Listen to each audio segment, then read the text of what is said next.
Okay, let's start numerical 3.17 of section 3.3 center of mass.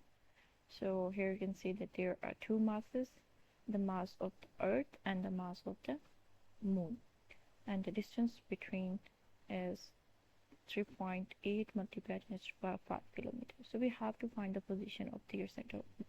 Okay, so you can see this is the given conditions, mass of the earth and mass of the moon.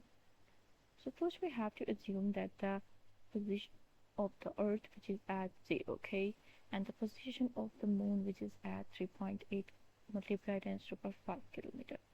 So further you can consider the formula in order to calculate the center of mass. Okay, now you have to put the values in this formula and you will get the exact value, which is 4630 kilometer. So what does it mean? Okay, so you can see the center of mass of the earth,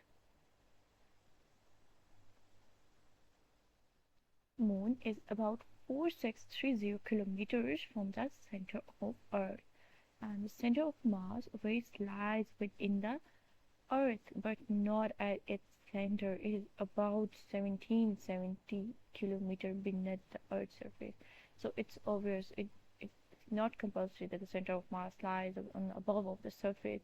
It is in the center of the earth, okay, which is always beneath of 1770 kilometers. Okay, so this is all about. Thank you.